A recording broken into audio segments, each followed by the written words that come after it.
Okay, James, we'll go ahead and start with your hot seat first, and then Tyler, we'll move on to yours. Okay. Cool. All right, James, let me get you unmuted here.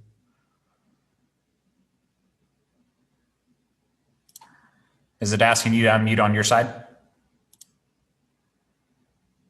Because it's still showing you as muted. There we go. Got me now? Yep. Okay, cool, man. All right, so go ahead and just kind of explain so everybody here knows. I know it's more of an organization and kind of getting stuff organized since you got your entities and things set up there, but just kind of explain what the situation is, and then we'll start working through it. Well, yeah, we got all the entities set up, and now I'm struggling how each one should run. What should go in, what equipment goes into which entity, and how they all work together. Okay. And then at the very end, where do I get paid? Yep. Okay. Because we've got our top one, the family. Grab that here. Yeah, your holding company. The family farms. Now, would that be where I'd put all my land and stuff in it? Just the land and the land note? Yeah, so you can. So don't from the banker's perspective, guys. So James, like you're wanting to decide too where you're going to tell your banker to put stuff to, right? Yep. Okay. Well, it's mainly what it is all to get this set up to tell him what I want. Yeah. Okay. So what you guys need to understand is like and it's tough for me to explain because from the bank's perspective, James, it doesn't matter. It doesn't matter if you have an asset in one entity or the other. Do you know why? My name's on all of it. Your name's on all of it, and they have a blanket security agreement over all of it anyway. Okay. Right. So it literally doesn't matter. The other thing is too, is you guys don't need to stress too much over, like, for example, where to put a combine. Okay. And how you're going to, I guess, state what entity owns it when it's a piece of equipment like that doesn't actually have a title, right? Don't worry so much about transferring the loans or anything like that, because if in the event that you had to go to court, for example, okay, let's say the bank was filing, you had to file bankruptcy or whatever it is. And the way the court's going to decide which entity owns a piece of equipment or something like that, how do you think they're going to do that? I suppose just look at the owner's name on the equipment. Okay. They're literally going to look at the balance sheet. And whatever equipment you list on the balance sheet, if the bank has a blanket security agreement and that's a balance sheet that you've given them in the past, then they're going to state that they have that as collateral. Does that make sense? Yeah. Okay. So for example, one of our members is going through or has been going through a situation for the past 6 to 8 months where looking at having to basically settle with the bank. Right. And so the situation is, or was, that the member had a cash flowing agronomy and seed sales business. Okay. But then also had the farm. Okay. And the situation that came up was the bank is obviously trying to get all the equipment that they can. Right. They're wanting to get their money back. The problem is that the agronomy center owns certain assets. Okay. And then the farm owns certain assets. But the client made a mistake in putting one of the sprayers that the agronomy center owns. He accidentally put it on the farm's balance sheet. Okay, but the bank wasn't actually making any loans to the agronomy center. So what do you think the bank's trying to do now? Trying to get that sprayer. Yeah, and it's literally just because he listed it on the balance sheet. Like the agronomy center and they're the ones making the payment on the piece of equipment. But it's simply because the way the court's going to look at it is if you listed this piece of equipment on this balance sheet, then the bank has rights to it. Okay, so you guys don't need to overcomplicate what entity has what asset or piece of equipment or whatever it is. Like just put it in the entity or on the balance sheet of that entity that uses it the most. It's not going to matter to the bank because most of you guys, they have a blanket security agreement over your entire operation anyway, so they're going to have everything anyway. Okay. So you wouldn't worry about the one entity paying the other entity? Because I'm kind of wanting to get everything so I can follow the cash, where it's going and where it's. Yeah. So, like one entity will have all the haying equipment because I do some custom haying, and I'd like to know if haying really pays or should you buy it, the farming. So, but yet where my livestock and the feed yard, do I sell hay to them from that one entity? Yeah, absolutely. Because would that be the correct way to do it? Yeah, I think it would. Yeah.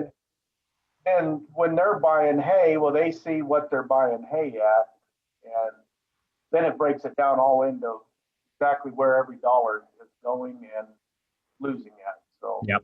And from a bookkeeping perspective, that's great because it's giving you're able to track the money, right? And able to see exactly where it's going. From a liability perspective too, you're doing yourself a favor there as well because you're not piercing the veil of the entity. Whereas if you were just like giving hay to the farm operation or whatever it is that you're doing there without actually writing the check, the government, like in the event that you got sued or there was a lawsuit or you were going to court, the court's going to say, well, James, it's great that you have these LLCs set up, but you're not running them effectively the right way. Right. So yeah, that is why we make have the paper trail there for sure. Okay. Okay.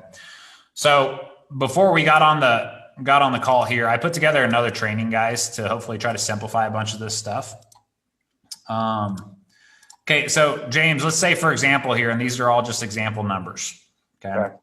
When we're looking at this, okay, let's say you have all these entities down below. Okay, I'm just using the name of mine just for simplification purposes. Okay, so I have Young Enterprises, which is my holding company up here, right? And then I have the LLCs down here that I currently have. Okay, now each LLC, guys, is going to have an income statement, a cash flow statement, and a balance sheet. James, why is that? To keep everything separate from the other LLC. Because technically that's the right way to do it. When I'm running a business, I should have an income statement, a cash flow statement, and a balance sheet for each individual entity. Right? Yep. Okay, now going through here, let's say I had a $100,000 profit in Legacy Farmer, I had a $100,000 profit in Sure the Farm, I had a $100,000 profit in Agriport. So across the businesses below, I'm profiting $300,000. Okay. Now, when it comes to a holding company, the purpose behind the holding company, guys, this is where you guys are paying yourself a salary out of. Now, James, what would keep you from being able to pay yourself a salary? Money, right? And like with a lot of you, how many of you guys are going through this and you are realizing as you go through and get your books cleaned up, holy shit, I am not making any money either with cattle or with the farm. You're noticing different areas of the business now that you're actually not profitable. Yeah. Right. So this is eager to pay Paul.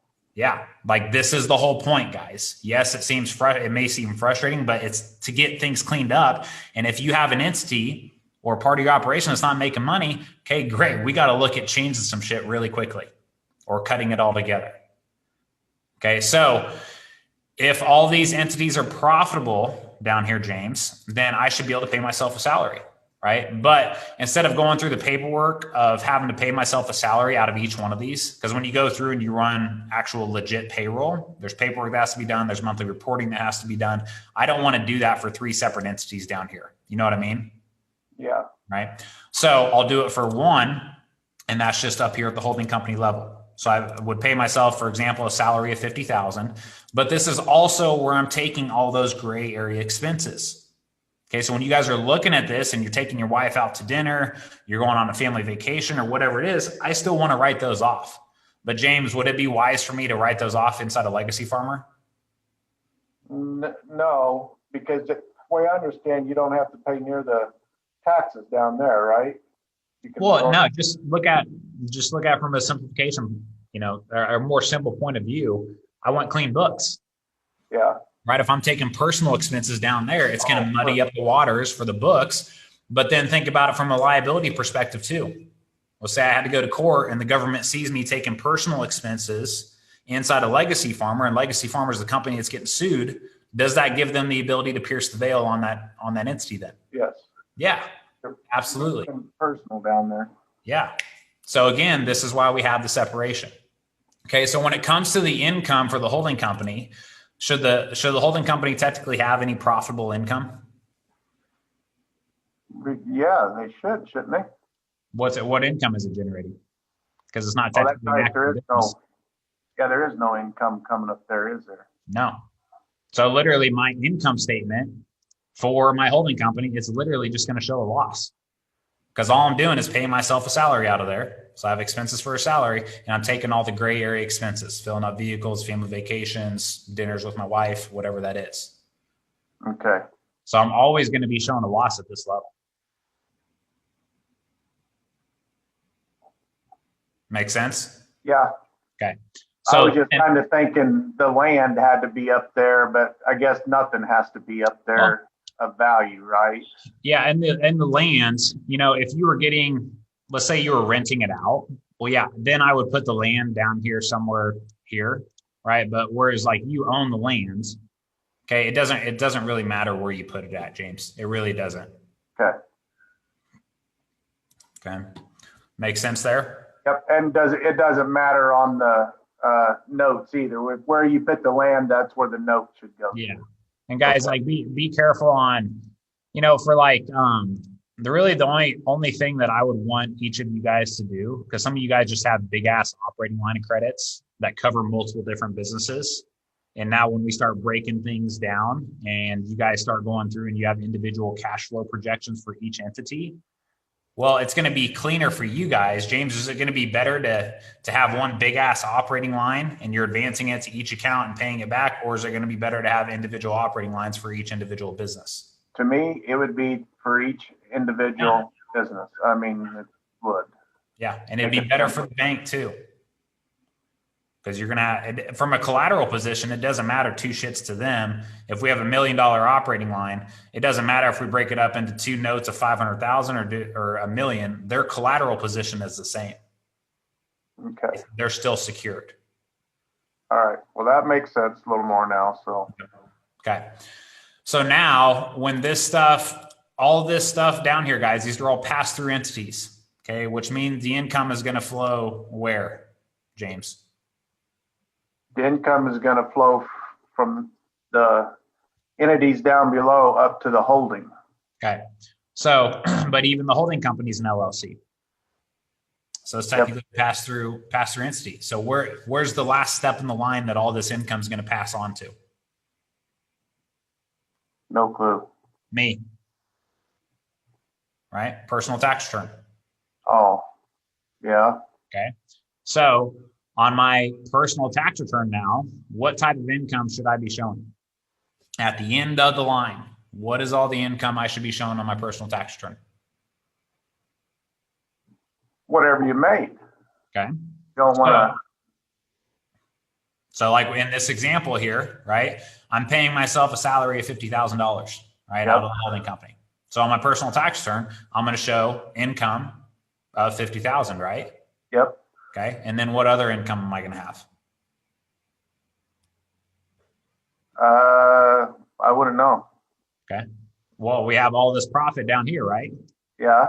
Okay. And then we have $100,000 loss. So if I do 100 plus 100 plus 100, there's 300,000. So 200 minus, yeah. 50. So I have a salary that I paid myself at $50,000. I've already paid taxes on this. Right? I've run it through official payroll. I've already paid all the state taxes I would need. I've already paid all the federal taxes I would need to do, self-employment taxes, that type of stuff. Okay. Now I'm also going to have this additional pass-through income here of $200,000. But have I paid taxes on it yet? No. Okay. And the reason, guys, to have this S Corp set up right here is because what is the S Corp allowing me to do, James? Not for sure on that, on what the S Corp does. So when you have an S Corp set up, okay, I already paid myself $50,000, which is considered a reasonable salary from the government standpoint. The S Corp, what it's going to allow me to do is not have to pay self-employment taxes on this $200,000 worth of profit. Self-employment taxes are 15.3%. So that's you still have to pay some taxes on it, don't you? Yeah. You'll have to pay your federal income tax and state income tax, but you don't have to pay self-employment taxes. Okay. Which self-employment taxes are where a lot of us get in trouble, especially in the years you guys are making money, because this amounts to 15.3% when you don't have the correct structure set up. So the S Corp, what it allows us to do, James, is it allows us to not have to pay 15.3% on the $200,000. So that's 30 grand in taxes I'm now saving on that 200,000. Yeah. Okay. That's kind of what I was wanting to know.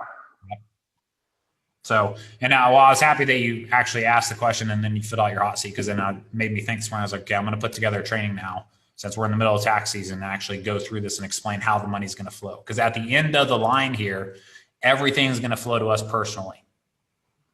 Donald Trump is always still going to have a personal tax return. Okay, but on that tax return, I don't know if the guy pays himself a salary or not. He probably does. But then he's going to have millions and millions and millions of dollars of pass-through income from his companies below, right? Yeah. Yeah. Okay, so on your guys' tax returns, those are going to come through in the form of, it's called Schedule K1.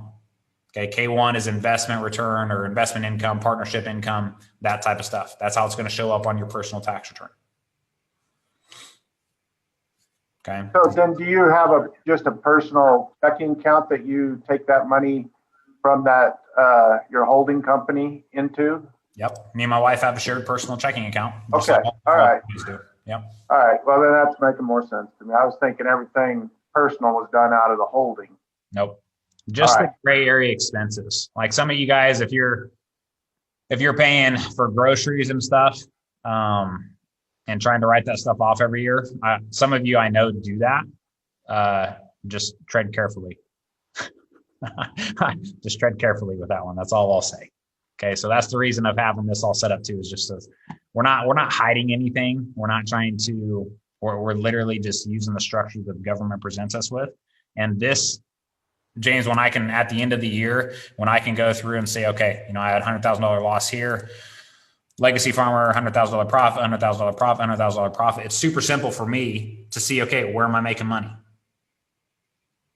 Right. Yeah. But unless we have the clean books and organization and the entity set up, it's impossible for us to know what the individual profit is of each one of your guys' operations. Well, that's why I was wanting the multiple and to put everything separate. The livestock separate from the haying and the feed yard separate from the livestock. So everything was different. And then from the selling of the beef, different. Yep. Okay, but let's think too here about, whoops, let me undo that.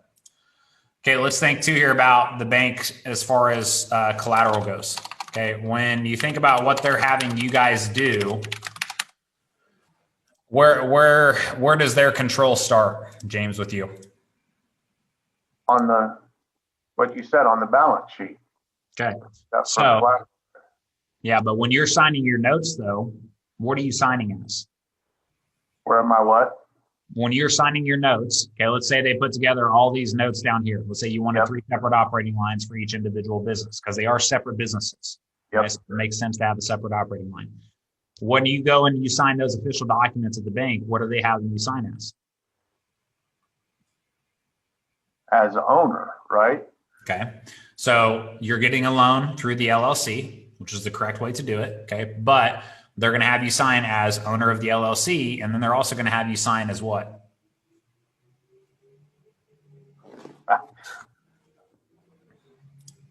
Wouldn't know. Individual too. Oh. Personally. Yeah. Okay. That is what the bank's going to do, because think about it from their perspective, right? The way they have things set up with you guys right now is their collateral position starts up here at the personal level.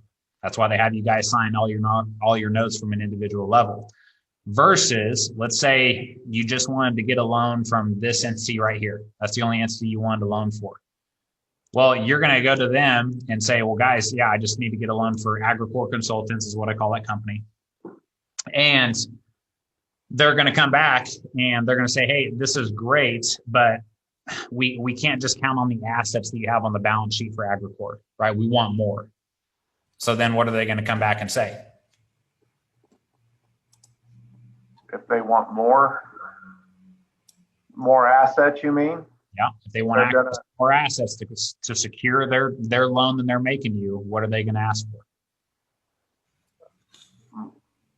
More I don't know. They're going to want you to sign personally. Oh, personally.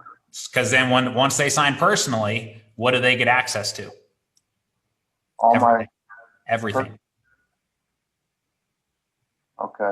Okay. So do you see, like, from a bank's position, that's why guys they're caring about that. Bream, I unmuted you because you faced a situation last year. Remember when you first joined up. So I wanted you to see if you could elaborate a little bit on buying that ground and stuff.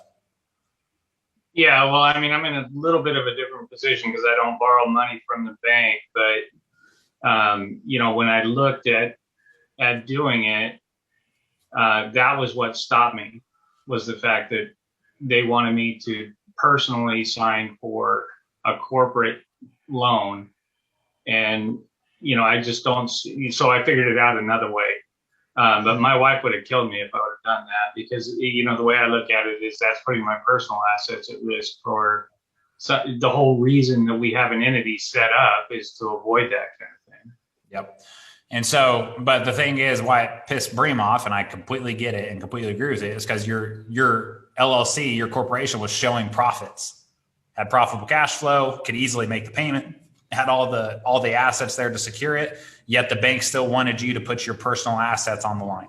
Yeah. So, I mean, we've got, you know, in current market value, we've got somewhere around $10 million in assets. And I was looking at getting a $150,000 line of credit, and these people wanted me to put my house up as well. And I'm like, no, this is stupid.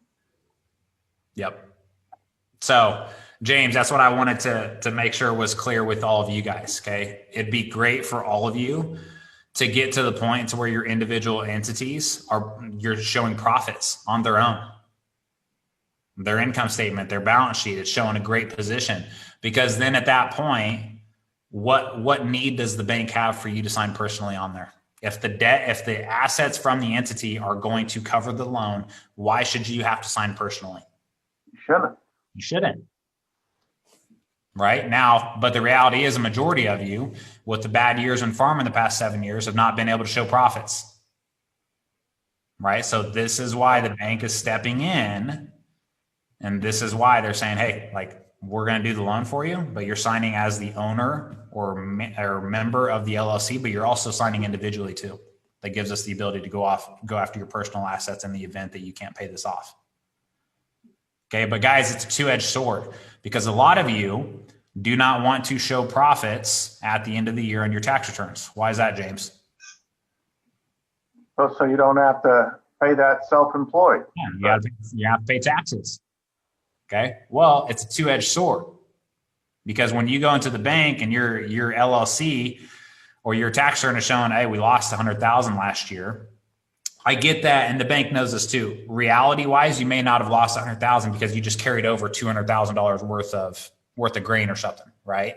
Yeah. But who doesn't see it that way? The government. The government, the Fed, and when they come in and they do their internal exams and they go through all the books, they're looking at, they don't give a shit. They could care less what you carried over. They care what your tax return is showing. So this is why it's a two-edged sword for you guys. You need to understand this. Some of you guys have had probably a difficult time getting approved for a home loan.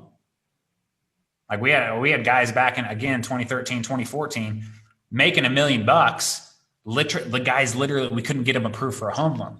James, why is that? Because they weren't showing any profit on their balance sheet, or just their income statement. Yeah. Showing profit. They're literally not showing any personal income. They're showing we lost $100,000. Well, in order to get approved for a home loan on a 30-year fixed rate mortgage and sell it to the secondary market, aka the government, that's why we're able to get cheap rates for a long period of time, is because you're using programs like Fannie Mae and Freddie Mac on the back end. They're looking for taxable income. And when you don't have any, you're not showing any, it's going to be really difficult to get you approved for a long-term fixed home loan like that. That's why you pay yourself a salary as well. That is why you pay you guys yourselves a salary. Okay, so the only other question then is on the profit down below. When do you determine a profit? You know, like on the feedlot side, you know, I get paid every month, but I've got bills coming in every day or every week. When do you say, well, here's a profit? You Do it once a month. Just say at the end of the month, what's in the account is profit. And if you go negative the next month, how do you determine what's profit? When profit? Yeah, and it's just based off of what your income statement is showing. James, like that's the reason of having that stuff set up and structured that way. If your income statement is showing that you made, like, that's the number there. So what are you really asking though? Are you trying to figure out how much you should be paying yourself, or what are you really trying to figure out? Yeah, paying myself or getting money. I guess getting money to, I don't know, pay the electric bill. Okay. You know, if everything's going into these, you know, the cattle side, you don't know your profit until you sell cattle. Yeah. So that could be 4 or 5 months down the road. Okay. So what are your personal monthly bills then? Just electric bill and cell phones. And okay. So not very much then. Okay. What do you, I mean, do you and your wife, you know, travel anywhere? Do you do anything else besides just pay the electric bill? I mean, what do you pay? Oh yeah. We'll try to go visit the kids once a month and stuff. So, but yeah, I mean, there's other personal, just shopping, clothes, groceries. But I just never knew where to draw the line at when you were profitable. Yeah. Okay. So, but the thing is though, is like with all of you guys, you need to figure out what your personal expenses are on a monthly basis. And that is the salary that you pay yourself then, James. Oh, it's okay. Super simple. That's it. All right. And then on a monthly basis, in order to pay, let's say your salary needs to be 50,000. Okay. So on a monthly basis, all I'm doing is transferring money from each one of these entities down here and transferring it into the holding company account. So I can pay myself a salary. Okay. And that's it. Because I didn't know if you were supposed to just send nothing but profit up to them, to that holding company. Because, like I said, the cattle I wouldn't know, the custom hand, that takes a while to come in. The only thing is the background in these kids. I get a check every month, but like I said, I got corn bills out there, and if you do it like this month, you know, I got 184,000. Well, I know what's coming by the end of the month or a little bit later. There'll be the corn bills coming in and stuff. So yeah, I guess I just don't know where you draw the profit. Just once a year, just say, well, from December or January 1st to December 31st, what's in there is minus, you know. Yeah, whatever's in there, whatever your income statement shows at the end of the year, James, guess where all this profit's going to flow to? Okay. Where's it going to flow to? It's going to flow up into the holding. Okay, and then from the holding all the way up to you personally. Yep. Because these are all pass-through entities. Okay. Okay, so you never there's no determining point of what the profit is. Okay, what you need to determine is how much do I need to pay myself per month? Okay, what are my monthly expenses? And then here's the deal, James. If you don't have enough money in your accounts down here to pay your monthly expenses, then what does that tell you? Well, there's losing somewhere. Yeah, I got to change some shit, and I got to change it now. Like some of you guys, that's the importance here of some of you guys, you know, separating out, because a lot of you've just intertwined your personal and the farm and kept them both combined, and they're both together. There's no separation at all. And you're in your mind, your personal expenses are farm expenses, your farm expenses are personal expenses. Like, this is why we're breaking this and getting it separated out. Because James, if you needed, you know, 10 grand, let's say you needed 10 grand a month to live on, right? You got mortgage, vehicle payments, whatever it is. Okay, great. Well, that's 120,000 a year. Okay, guess what? If these businesses down here aren't profitable enough to generate me $120,000 a year to live, what needs to change? A lot of stuff. Yeah. And the bank should actually, the bank should appreciate you for running this business this way. Because guess how the banks run their business? Guess how you have the holding company over these banks here in Western Kansas. There's the old bank I worked at, the holding company was Security Bank Shares. They own 3 separate banks below, and I worked at one of them. Okay, so if they're sitting here and one of these banks is not profitable enough, what are they going to do with it? Either make it or drop it. But now at least we know, rather than a majority of you basically just driving with a blindfold on for the past decade, not having any idea what your numbers are or where the profit is, and not even knowing what you need personally to live on. No, Most of you guys don't know what that number is. I'm one of those. Yeah. Everything was together. Ag draw was one big ag draw, and if you needed something personally, you just went and got it. You never thought anything about it. That's why I'm separating all these into all these LLCs, just so I can figure it out. Because after 25 years, I still can't afford to buy a cheeseburger. So. Yeah. And guys, this is what's going to happen too. Like when you guys when you're running your businesses that way and you're just taking money from like your operating line when you need it, like there's a difference between taking money just kind of when you feel like it versus taking money to pay yourself a salary. If you're living on a set amount and the bank sees you treating the business as a business, and business owners should give themselves a salary. They should know, okay, this is what my personal expenses are per month. Okay, versus you guys just drawing money from the bank whenever they want. When things start getting tightened up, James, guess what the bank's going to do to you? Start collecting. They're going to go, no, this is one of the biggest problems I had with the bank is that we had the great years in 2012, 2013.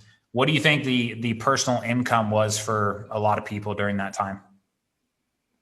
Probably 50,000. No, I mean, some of the guys, it was like 200 or 300,000 because they were making so much money, they didn't care. Like they could just do whatever they wanted. But the thing is, James, they weren't paying themselves actual payroll. Because if I'm going to take out 200,000, now I got to pay payroll taxes on that. No way. I'd rather just show the loss and I'll just borrow the money. Well, the problem is though, is that when prices start falling back over, guess who has to step in and tell the farmer or the rancher how much he's able to pay himself? The banker. The fucking banker. And I hated that. I hated it more than anything. Like that is who am I to tell another man what his time is worth? And that would like shook me to my core in the bank. But that's what's happening. And you guys are giving the bank the leverage to do that when we don't run things structured and correctly and treat it like a business. When we're just advancing money on the line of credit to pay for this or pay for that. Andy, I want to bring you on because of what you said a couple of weeks ago. How did you feel when you got your first operating line? It's easy. Okay, but I remember you talking about this. You automatically had access to all this cash, right? Yeah, it was great. You were talking about like parties at the house and shit like that, right? I bought a hot tub. I had a few keggers, like shit like that. It was easy. And what the bank said to you? 85 grand, just like that, access to. And what the bank say to you? It was mine to have. Just, yeah. Nothing. Good luck. Yeah. Like, I'll see you in December. And that's it, guys. And then you go back and you have all these losses. And then what do they do? I'd refinance. Yeah. Refinance, start the whole wheel all over again. Dad's going to co-sign. We're good to go for another year.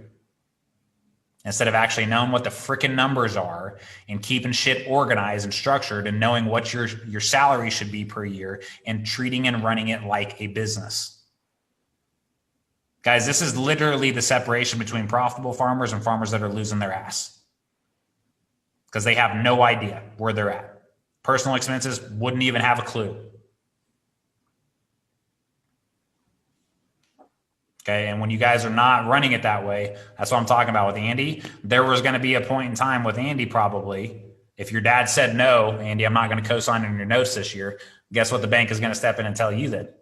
It ain't going to happen. Yeah. Well, Andy, we're just looking at your projections here. If the banks are doing projections, which I'm finding out that they're not. And I see on here on family income and living that you have in here 50,000. Well, I get that you have a family. I get that you're young. You just got married, got a couple kids on the way, whatever it is. But sorry, man, you're like, we're only going to be able to, like, you can only pay yourself 30 or 20.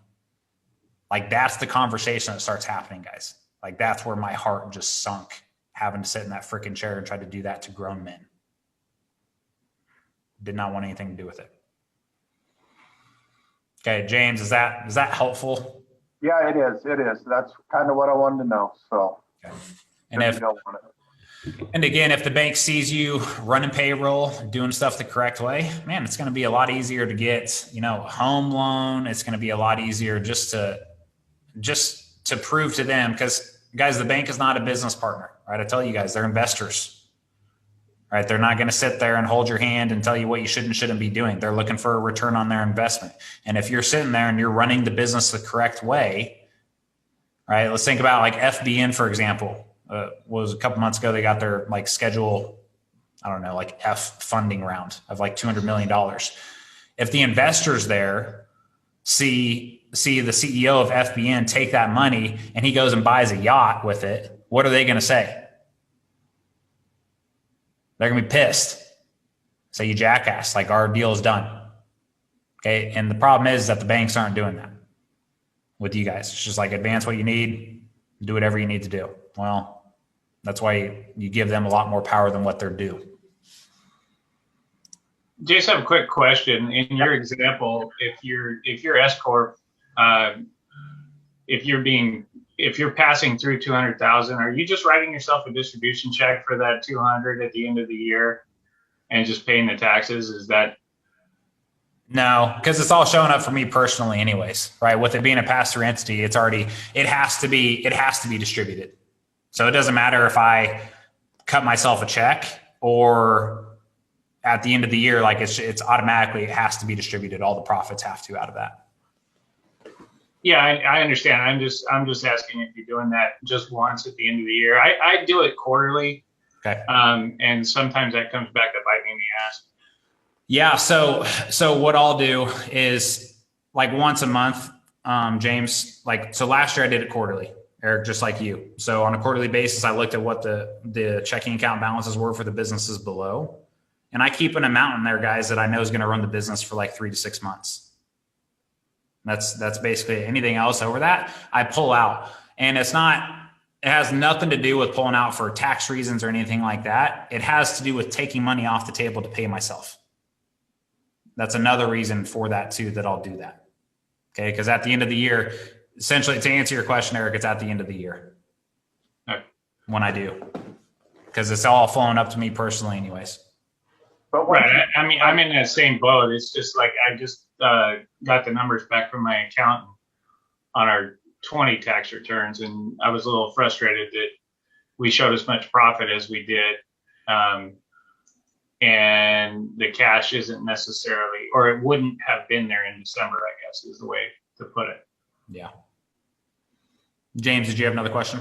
yeah, once you pull it out, you can't put it back in. Down in, once you take it out of your LLCs at the bottom, can you put it back into them if something happened, or you can put it back in? Yeah, because think about it. Think about if you were to start a new business. Okay, let's say we added another one over here. Okay, this is the benefit of the holding company too, guys, is when you do this, James, and that's going to mess up my cells and everything there. Let's say we had another business down here, business number 4. Okay. Yeah. You were starting from nothing. Well, where are you going to find the capital to get that business up and off the ground? Yeah. It comes from the holding company. Okay. Right. Yep. So that's the other benefit of it too, is it just gives you the ability to have different investments. If you guys are growing and want to have additional investments and other businesses, or maybe you're wanting to invest in somebody else's business, like your ownership in that business is not you personally, it's your holding company, because your holding company is writing the check and making the investment. And again, from when we're talking in that example, that's the reason we do it that way, is from a liability perspective, right? Keeping yourself protected from any risk that new business is getting into. Okay. Makes sense? Yep. Okay, and it's like with FBN, for example, and the investors that they're getting out in Silicon Valley, right? The investor group out there, it's made up of tons of different investors, right? But they have an LLC or some type of entity in place to, again, protect their personal assets against what? All the investments that they're making across the board. So all we're doing is the same thing here, guys. Okay. Is there any other questions and stuff that are popping up from some of you other guys? Jace, so Lindsay and I are trying, you're saying the profit of our LLCs below have to be paid out at the end of the year? No, you don't have to. You don't have to actually write yourself a check. Eric was talking more shareholder distribution, right, Eric? Yeah. But the reality is, like, these are pass-through entities. Pass-through entities. Where's this income ultimately going to end up at, Paul?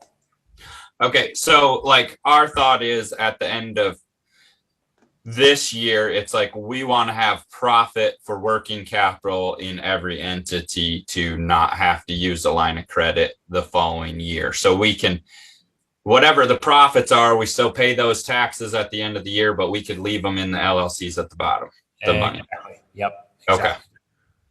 And Cool. see, I'll take money out strictly just for a mindset thing of me paying myself, right, and taking money off the table. Yeah. And along that, like we're setting up the entities at the first of the year, paying ourselves the payroll. We're doing it bi-weekly. And it's been a huge peace of mind for Lindsay knowing that our personal account, there's that money that she buys what she needs. It's just been awesome for us. So James, you doing it. It's awesome at the personal level and at the business. Right now, it's a slow time of the year for me, and it's like we're stacking up jobs, but putting that pressure on myself to bring in the income has been worth it. Like it's fun. So, but it gives Lindsay peace of mind though too, right? Because she's the one that's paying the household bills, holding down the home front. Yeah, right? And I mean, we're paying ourselves a $30,000 salary, and like everything was jumbled before and it was a pain. So that separate, do we need $30,000 for our personal income? Like, no, it's actually more than we need. A lot of stuff goes out at the holding company level, but it's nice seeing that account build. And yeah, it's been nice. And then at the end of the year though too, right? If you guys are not paying yourself a salary, okay, and you don't have any of this structure set up, then you're showing a profit at the end of the year of, like, let's say it's $200,000. You're paying self-employment tax and all the taxes on all that profit rather than just the 30,000. Yep. Okay. And like the other thing here too, guys, like some of you guys, I guarantee you've run into the instance where your wife is trying to pay the mortgage or pay some of the bills or whatever. She looks at your guys' personal checking account and there's not enough money in there to pay bills. So now you're out, you're pissed off because prices are down or things aren't going right or whatever. And now you got to call the fucking bank and you have to advance money on an operating line to put into what account? Your personal. So then it opens up a whole new ball of, here's this trigger. I'm going to be pissed about it because I got to put $3,000 in our account to pay our mortgage or go buy diapers. But then, hey, here's this $100,000 combine. I'm going to go buy it right quick. Let's go get it financed right quick and get that thing purchased. Right. So guys, it's going to be better peace of mind for you guys, for your spouse, and just everybody running it this way. And two, your spouse needs to be able to see the money coming in the freaking account too. So she knows when you're out busting your ass for 16 or 18 hours a day during harvest for 3 months on end, that, hey, this is worth it. Like something's actually coming in from this versus never seeing any income coming to the account and always having to bug you to get some money to go buy some freaking groceries for your family. Has anybody dealt with that before? Or am I just like talking out of my ass on that one? Okay. Jay, you got something? No, there's not. Okay. Is there any more questions or anything like that on that topic while we are on it still? I guess all W-2s, like my wife gets one from work and I get one from the county for being on the zoning board. Mm-hmm. That all flows up in the personal then, or do I leave that in the holding company? No, that's salary, Josh. Okay. So that's all up here at the very top of your salary that you're paid on. Okay. The other question I had then is basically the holding company, we want that to equal a 0 at the end of the year. Yeah, it's going to be showing a loss, man. If you're running this correctly, it's going to be showing a loss because the only expenses you're going to have there is you're going to have your salary that you're paying yourself from the shop, right? Okay, but then you're also going to have, if you guys go on a vacation, you fill up her personal vehicle with fuel or whatever it is, that's where I'm taking all those expenses at. Okay. Does that make sense? Yeah. I guess the other question I had is, with the repair that flows up into the holding company, should I just pay myself a salary out of the repair too? Make myself a W-2 employee almost for shop labor. Yeah, you're a W-2 employee, man, out of your holding company. Out of the holding company. Yeah. So everything flows up into there. If you're paying yourself, for example, like Paul, if he's paying himself $30,000 a year out of the holding company, okay, Osmondson Construction down here, it's got to be profitable enough in order for him to be able to transfer $2,000 a month or $2,500 a month from there up to the holding company to run a salary.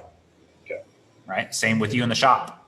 Okay. If you got, or enterprises up here, the shop better be profitable enough to pay you what you guys need in order to pay your bills. And if it's not profitable enough, what does that tell you? Need to do some Got some shit I need to fix. And I can no longer run to the bank and just get another extension on my operating line of credit or get a bigger line. Okay.